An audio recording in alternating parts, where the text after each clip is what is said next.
আসছি। লাউ চিংড়ি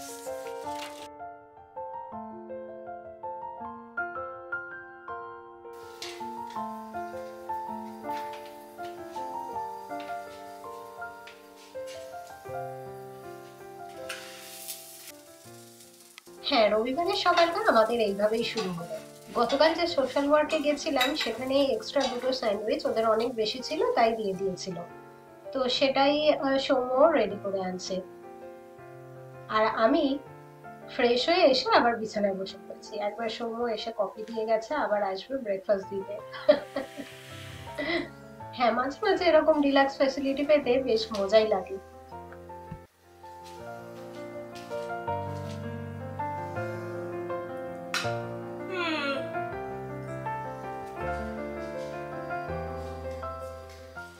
শনিবার দিনটা কেটেছে বেশ ব্যস্ততার মধ্যে, বেশ কসরত করে। কিন্তু রবিবার দিন আর ল্যাদ খাওয়ার মতো সুযোগ নেই, কারণ রান্না বান্না তো করতে হবে সপ্তাহের জন্য কিছু। তাই ফাইনালি চলে এলাম রান্নাঘরে।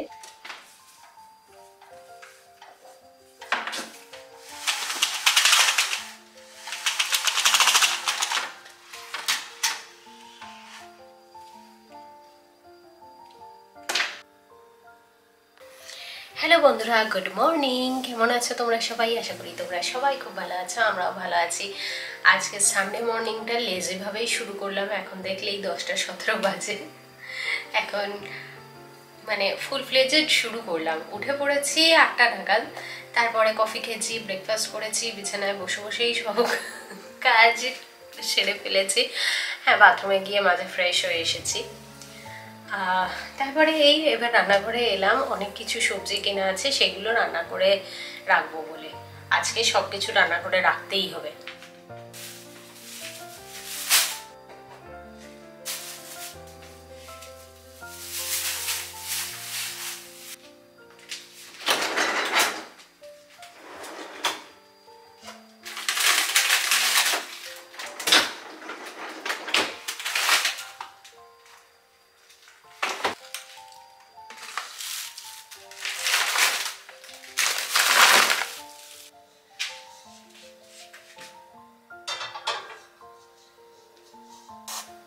আগের সপ্তাহে ইন্ডিয়ান মার্কেটে গেছিলাম, অনেক কিছু সবজি নিয়ে এসেছি। তার মধ্যে শুধু ভেন্ডিটাই রান্না করা হয়েছে, ভেন্ডি আর বরবটি এই দুটো রান্না করা হয়েছিল। লাউটা আজকে করব, পুঁই শাক করবো, ঝিঙে করব, তো অনেক কিছুই কাজ করবার আছে।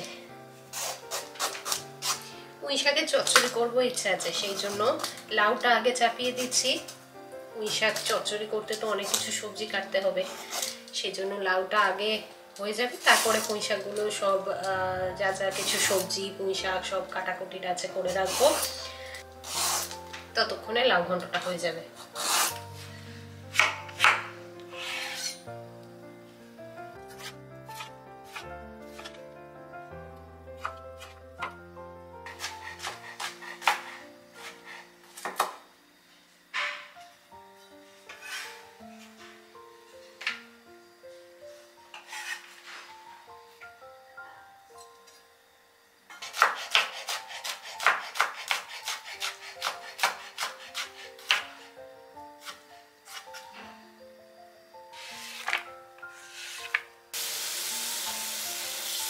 গরম তেলে আমি আগেই চিংড়িগুলো ভেজে নিলাম, তারপরে জিরে, শুকনো লঙ্কা আর তেজপাতা ফোড়ন দিয়ে একটু নেড়ে নিয়ে লাউটা কেটে রেখেছিলাম দিয়ে দেবো।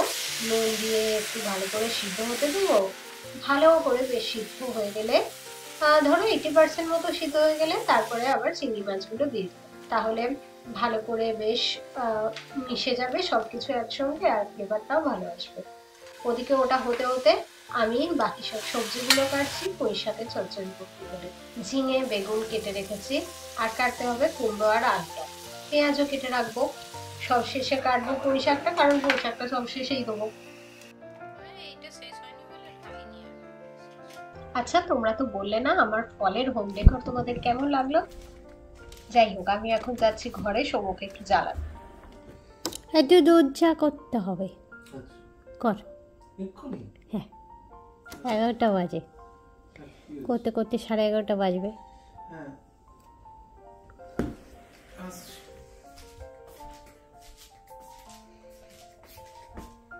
দুধ চা আসছি দুধ চা আসছি দাদা, একটু হাতের কাজটা শেষ করে নিয়ে 5 মিনিট আসছি। দুধ চা 5 মিনিট দুধ চা 5 মিনিট একটু শেষ করে ভুলে যাবো, এটা ভুলে যাবো এখন। নাচবো।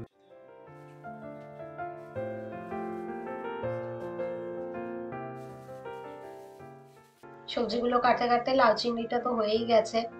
কড়াটা ধুয়ে নিয়ে গরম তেলেতে 5 ফোড়ন, তেজপাতা আর শুকনো লঙ্কা দিলাম। তারপরে আলুটা আগে দেওয়ার ছিল, কুমড়োটা ভুল করে আগে দিয়ে দিয়েছি, কারণ আলুটা গলতে বেশি সময় লাগবে, কুমড়োটা আরেকটু কম সময় লাগবে, কিন্তু দিয়ে ফেলেছি যখন আর কি করা যাবে। খানিকক্ষণ ঢাকা দিয়ে নেড়ে নিয়ে তারপরে দিলাম পেঁয়াজ স্লাইস করে রেখেছিলাম সেইটা, আর পুঁই শাকের ডাঁটাগুলো দিয়ে দিলাম। পুঁই শাকের ডাঁটাটাও গলতে একটু বেশি সময় লাগবে। বাকি বেগুন আর ঝিঙে তো আরো তাড়াতাড়ি গলে যাবে। বেগুনটা দিলাম, আবার খানিকক্ষণ নেড়ে চেড়ে নিয়ে একটু ঢাকা দিয়ে দিয়ে করে শেষে দেবো ঝিঙেটা। আর মাঝে আমি নুন হলুদও দিয়ে দেবো।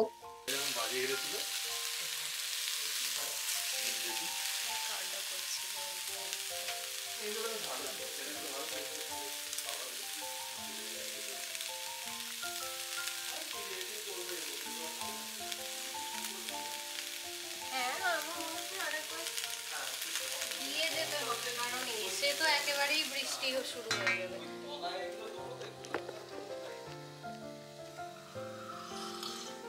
সবজিগুলো তো ঢাকা দিয়ে দিয়ে হচ্ছে, তার মাঝখানে আমরা একটু চা খেয়ে নিলাম। অনেকদিন হয়ে গেছে চা খাওয়া হয়নি বাড়িতে, কারণ 2 সপ্তাহ পর পর, মানে 2 উইকেন্ডে পর পর বেড়াতে গেছি, বাড়িতে চা করা হয়নি। সেজন্য আজকে আমি সৌম্যকে বললাম চা করতে। দুধ চাটা উইকেন্ডেই নর্মালি হয় শুধু আমাদের। যাই হোক, এইসব করতে করতে আমি পুঁই শাকটাও দিয়ে দিয়েছি। পুঁই শাকটা তো কেটে ধুয়ে সব রেডি করে রেখেছিলাম। আর দিলাম খুব সামান্য একটু চিনি, একেবারেই নামমাত্র। তারপরে ঢাকা দিয়ে এটা হতে দিই। একটু বেশ মাছের মাথা থাকলে দারুণ জমতো, কিন্তু মাছের মাথা নেই, আর কি করা যাবে। চিংড়ি মাছ যেহেতু লাউতে দিয়েছি, আর এটাই চিংড়ি মাছ দিলাম না।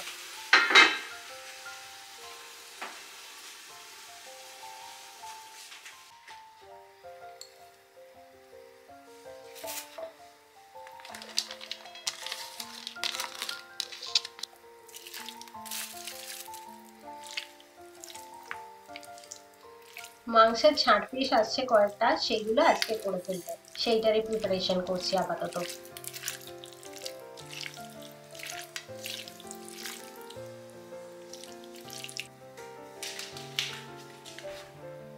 আপাতত যে রান্নাগুলো হয়ে গেছে সেইগুলো টেবিলে এনে রেডি করে রাখি, কারণ রান্নাঘরটাও পরিষ্কার করতে সুবিধা হবে, তাহলে রান্নাঘরটা ফাঁকা থাকবে। এই হচ্ছে আজকে লাঞ্চের মেনু। না, এখনো পুরোটা এখানে আসেনি। আজকে বানিয়েছি এই পুঁই শাকের চচ্চড়ি, লাউ চিংড়ি, এটা হচ্ছে করলা ভাজা। আমি এয়ার ফ্রায়ারে ভেজেছিলাম 2 দিন আগে, সেটার খানিকটা আছে, সেটা আজকে খাবো। মুগের ডালটাও 2 দিন আগে করেছিলাম, সেটার খানিকটা আছে, আজকে খাবো। ভাতটাও করা ছিল কালকে, সেটা আজকে খাবো। আর এদিকে চাপিয়েছি মাংস। মাংসটা রান্না হচ্ছে এখানে, তবে আজকে মাংসটা একেবারেই ঝামেলা কিছু করিনি। ভিনিগার আর নুন দিয়ে ম্যারিনেট করে রেখেছিলাম মাংসটা সকালবেলাতেই। তারপরে পেঁয়াজ স্লাইস, রসুনের আচার ছিল সেইটা, আর কচুজাং পেস্ট, মানে সেটা একটা চিলি পেস্ট, সেইটা একসঙ্গে মাখিয়ে দিয়ে দিয়েছি। এটা একটু শুকাই করব, অল্প একটু জল দেবো। এবার তো একটু ভাজা ভাজা হয়ে গেছে, সামান্য একটু জল দেবো, তবে মোস্টলি শুকনোই হবে।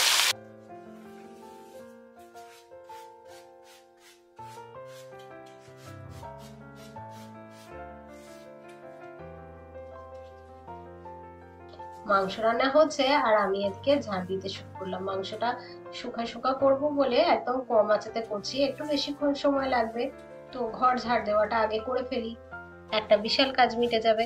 বেশ কয়েকদিন ধরে ভাবছি যে স্টিম মপটাও করে নেবো, কিন্তু সে আর করা হয়ে উঠছে না। খুব যে ব্যস্ত বলে হচ্ছে না তা নয়, একটু ল্যাদ খেতেও তো ইচ্ছা করে সময় পেলে, সেই সব কারণেই হচ্ছে না। আর এমনি বিকেলে টুকটাক অনেক কিছু কাজও থাকে, খুব যে বেশি সময় লাগে তা নয়, কিন্তু শুরু করাটাই হচ্ছে না। আর আমি তো কিছুতেই বুঝতে পারি না এত ধুলো রোজ রোজ যে কোথা থেকে চলে আসে।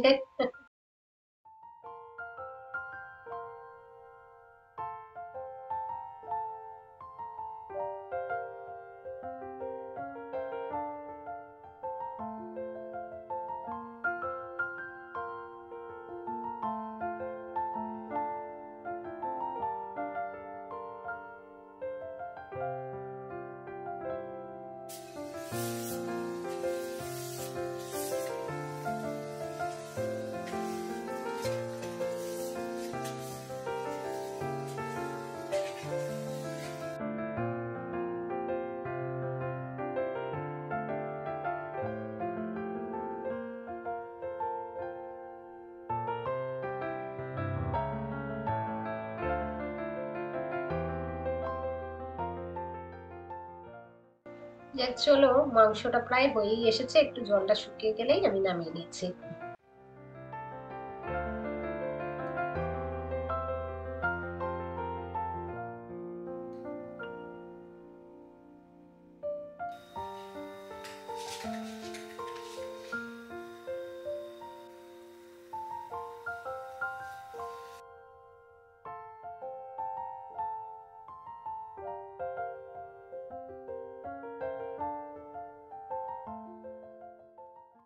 আজকের মতো রান্নাবান্নার কাজ মোটামুটি শেষ করে ফেলেছি। এবার চলো রান্নাঘরটাই পরিষ্কার করে ফেলি। আর আজকে আমি এখানে ওয়েট টিস্যু ক্লিন করার জন্য পাওয়া যায়, সেইগুলো ইউজ করছি তাড়াতাড়ি করবার জন্য। আর এগুলো বেশি দিন থাকলে না ড্রাই হয়ে যায়। আমি যেটা ইউজ করি সেটা অ্যালকোহলওয়ালা, যেটা ক্লিনিং এর জন্য ইউজ করি। তো এটা বেশি দিন থাকলেই ড্রাই হয়ে যায়, সেজন্য ইউজ করে ফেলছি তাড়াতাড়ি। সবকিছু ক্লিনিং এইটা দিয়ে খুব ভালো হয় আর খুব তাড়াতাড়িও হয়।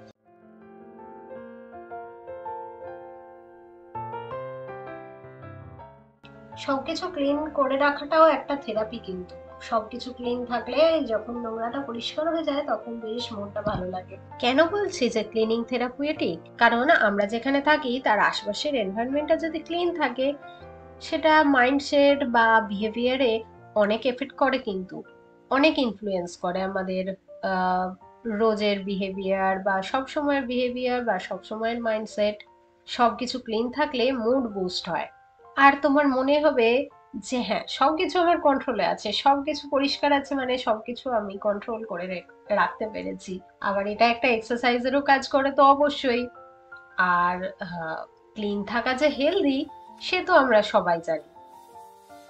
হ্যাঁ, খাটনি তো হয় অবশ্যই, মাঝে মাঝে খাটনির চক্করে মনে হয় আর পারছি না, শুয়ে পড়ি। কিন্তু পরিষ্কার যখন থাকে তখন সেটা মন ভালো করে। যাক, এবার শুধু রান্নাঘরটা পরিষ্কার করলেই হয়ে যাবে। রান্নাঘরের ফ্লোরটাও পরিষ্কার করে নেবো, ওদিকে সব ঘরটাও পরিষ্কার করা হয়ে গেছে। আর এরপরে যেতে হবে স্নান করতে, স্নান করে ফ্রেশ হয়ে নিয়ে তারপরে একেবারে খাবো। আমার শনিবার রবিবারটা মনে হয় একটু দেরি হয় হোক, কিন্তু একেবারে ফ্রেশ হয়ে বসবো। কিন্তু আজকে খাওয়ার ইচ্ছা থাকলেও সেটা করা গেল না। যাই হোক, চলো স্নানটাই করে আসি।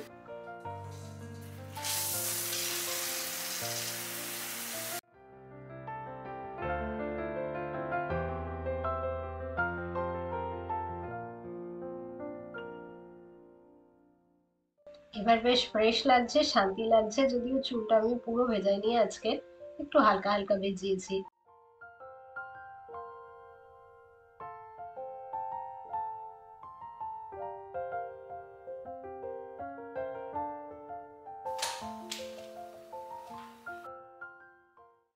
ভাত ডালটা গরম করতে করতে সৌম্যকে বললাম কাঁচাটাও চালিয়ে দিতে, না হলে পরে ভুলে যাবো। যখন রেকর্ডিং লেখাটা আছে তখন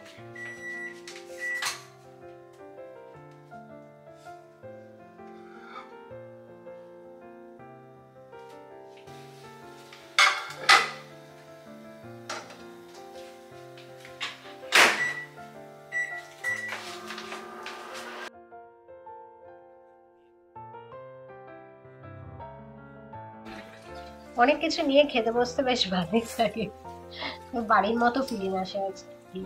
বাড়িতে যেমন অনেক কিছু, একটা প্রথম পাতে ডালের সঙ্গে একটা ভাজা, আবার শেষ পাতের একটা কিছু মাছ।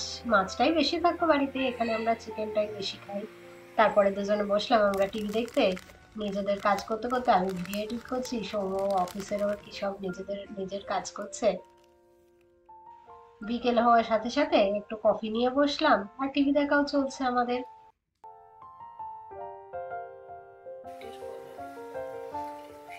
সৌম্য বলল যে আর তো গরম শেষ হয়ে যাচ্ছে, আর কাল থেকে মোটামুটি মেঘলা মেঘলাই চলবে পুরো সপ্তাহটা, এরপরে আর সময় হবে না। ওভেনটা, গ্রিলিং ওভেনটা আর কি তোলবার আগে আজকে একটু চিকেন আছে যখন একটু গ্রিলিং করে নিই। আজকে খাই না খাই আজকে করে রাখি। তো একটু প্যাপ্রিকা, চিকেন রোস্টারি সিজনিং আর গার্লিক সিজনিং সব দিয়ে একসঙ্গে ম্যারিনেট করে খানিকক্ষণ রেখে তারপরে আজকে আমি বললাম যে আজকে স্কিলেটে করি, কোনোদিন তো আমরা স্কিলেটে করি না, কেমন হয় দেখি। তার সঙ্গে দুটো ভুট্টাও ছিল, সেটাও পুড়িয়ে নিচ্ছি। আর বাইরে বসে আমরা সময় কাটাচ্ছি, ওয়েদারটা বেশ সুন্দর বাইরে বসার জন্য। তাহলে চলো আজকের ভিডিওটা আমি এখানেই শেষ করছি। আশা করি ভিডিওটা তোমাদের ভালোই লাগলো। কেমন লাগলো জানিয়ে আমাকে কমেন্ট করতে ভুলো না। শেয়ার করো সবার সাথে, লাইক করে দিও ভিডিওটা। তাহলে চলো আজকের মতো টাটা, আবার পরে দেখা হবে তোমাদের সঙ্গে। তার মধ্যে সবাই সুস্থ থেকো, ভালো থেকো, হ্যাপি থেকো।